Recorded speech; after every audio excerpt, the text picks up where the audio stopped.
le chat botté. Un meunier ne laissa pour tout bien à 3 enfants qu'il avait que son moulin, son âne et son chat. Les partages furent bientôt faits. Ni le notaire, ni le procureur n'y furent point appelés. Ils auraient eu bientôt mangé tout le patrimoine. L'aîné eut le moulin, le second eut l'âne, et le plus jeune n'eut que le chat. Ce dernier ne pouvait se consoler d'avoir un si pauvre lot. « Mes frères, disait-il, pourront gagner leur vie honnêtement en se mettant ensemble.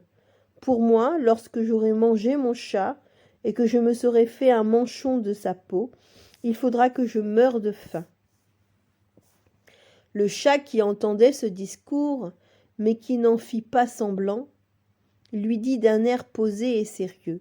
« Ne vous affligez point, mon maître, vous n'avez qu'à me donner un sac et me faire faire une paire de bottes pour aller dans les broussailles, et vous verrez que vous n'êtes pas si mal partagé que vous croyez. » Quoique le maître du chat ne fît pas grand fond là-dessus, il lui avait vu faire tant de tours de souplesse pour prendre des rats et des souris, comme quand il se pendait par les pieds ou qu'il se cachait dans la farine pour faire le mort, qu'il ne désespéra pas d'en être secouru dans sa misère. Lorsque le chat eut ce qu'il avait demandé, il se botta bravement et metta son sac à son cou. Il en prit les cordons avec ses 2 pattes de devant et s'en alla dans une garenne où il y avait grand nombre de lapins.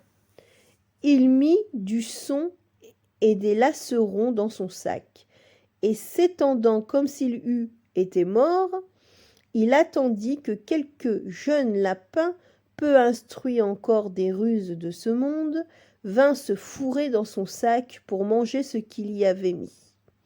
À peine fut-il couché qu'il eut contentement.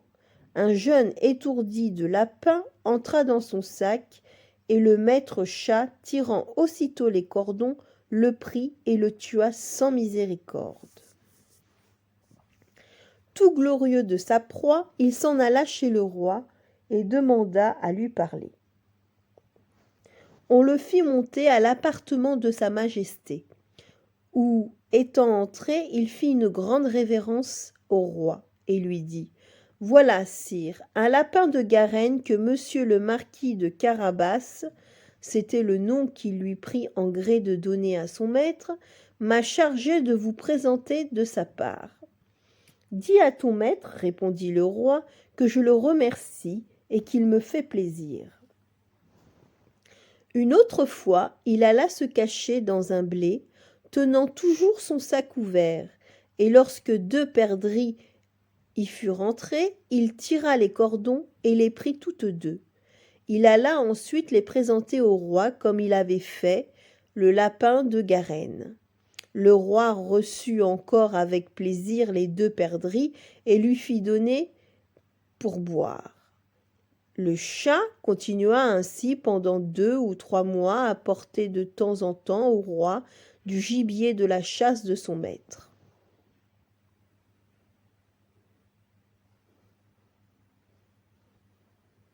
Un jour qu'il sut que le roi devait aller à la promenade sur le bord de la rivière avec sa fille, la plus belle princesse du monde, il dit à son maître « Si vous voulez suivre mon conseil, votre fortune est faite. Vous n'avez qu'à vous baigner dans la rivière à l'endroit que je vous montrerai, et ensuite me laisser faire. » Le marquis de Carabas fit ce que son chat lui conseillait, sans savoir à quoi cela serait bon. Dans le temps qu'il se baignait, le roi vint à passer et le chat se mit à crier de toute sa force. « Au secours, au secours! Voilà monsieur le marquis de Carabas qui se noie !» À ce cri, le roi mit la tête à la portière et, reconnaissant le chat qui lui avait apporté tant de fois du gibier, il ordonna à ses gardes qu'on allât vite au secours de monsieur le marquis de Carabas. Pendant qu'on retirait le pauvre marquis de la rivière, le chat s'approcha du carrosse et dit au roi que, dans le temps que son maître se baignait, il était venu des voleurs qui avaient emporté ses habits. Quoiqu'il eût crié aux voleurs de toute sa force, le drôle les avait cachés sous une grosse pierre. Le roi ordonna aussitôt aux officiers de sa garde-robe d'aller quérir un de ses plus beaux habits pour monsieur le marquis de Carabas.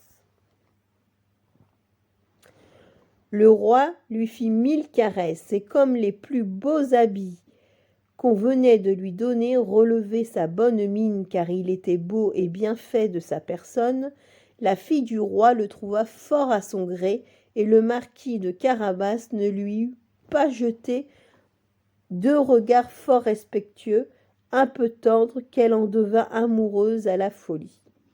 Le roi voulut qu'il montât dans son carrosse et qu'il fût de la promenade. Le chat, ravi de voir que son dessein commençait à réussir, prit les devants et, ayant rencontré des paysans qui fauchaient un pré, il leur dit « Bonnes gens qui fauchez, si vous ne dites au roi que le pré que vous fauchez appartient à monsieur le marquis de Carabas, vous serez tous hachés menus comme chair à pâté. » Le roi ne manqua pas de demander au faucheux à qui était ce pré qu'il fauchait. « C'est à monsieur le marquis de Carabas, dirent-ils tous ensemble, car la menace du chat leur avait fait peur. « Vous avez là un bel héritage, dit le roi au marquis de Carabas.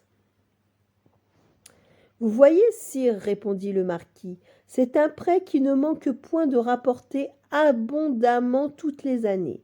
Le maître chat, qui allait toujours devant, rencontra des moissonneurs et leur dit « Bonnes gens qui moissonnez, si vous ne dites pas que tous ces blés appartiennent à monsieur le marquis de Carabas, vous serez tous hachés menus comme chair à pâté. » Le roi, qui passa un moment après, voulut savoir à qui appartenaient tous les blés qu'il voyait. « C'est à monsieur le marquis de Carabas, répondirent les moissonneurs, et le roi s'en réjouit encore avec le marquis.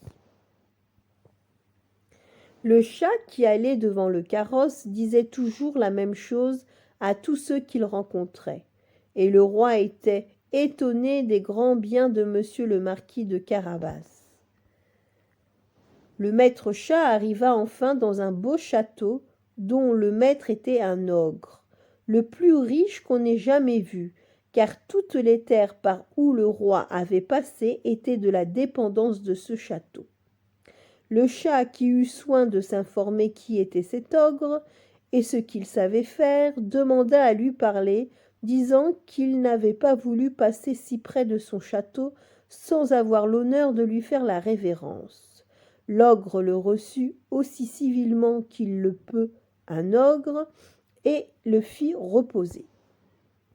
« On m'a assuré, dit le chat, que vous aviez le don de vous changer en toutes sortes d'animaux, que vous pouviez par exemple vous transformer en lion, en éléphant. »« Cela est vrai, répondit l'ogre brusquement, et pour vous le montrer, vous allez voir devenir un lion. »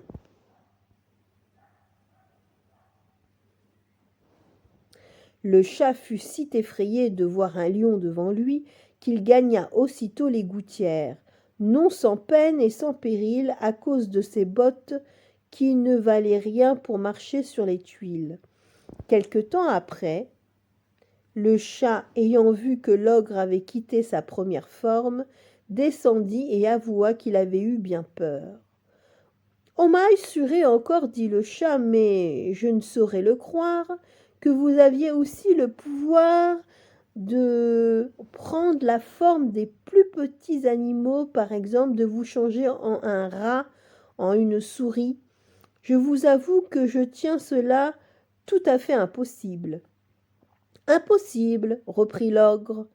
Vous allez voir, et en même temps, il se changea en une souris qui se mit à courir sur le plancher.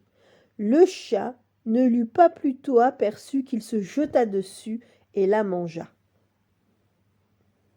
Cependant le roi, qui vit en passant le beau château de l'ogre, voulut entrer dedans. Le chat, qui entendit le bruit du carrosse qui passait sur le pont-levis, courut au-devant et dit au roi: « Votre Majesté soit la bienvenue dans le château de monsieur le marquis de Carabas. »« Comment ?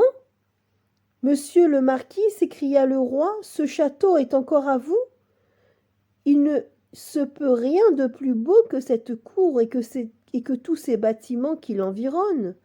Voyons-les dedans, s'il vous plaît. » Le marquis donna la main à la jeune princesse, et suivant le roi qui montait le premier, ils entrèrent dans une grande salle où ils trouvèrent une magnifique collation que l'ogre avait fait préparer pour ses amis qui le devaient venir voir ce même jour-là, mais qui n'avaient pas osé entrer, sachant que le roi y était. Le roi, charmé des bonnes qualités de monsieur le marquis de Carabas, de même que sa fille en était folle, et voyant les grands biens qu'il possédait, lui dit, après avoir bu 5 ou 6 coups: « Il ne tiendra qu'à vous, monsieur le marquis, que vous ne soyez mon gendre. » Le marquis, faisant de grandes révérences, accepta l'honneur qui lui faisait le roi, et dès le même jour épousa la princesse. Le chat devint grand seigneur, et ne courut plus après les souris que pour se divertir.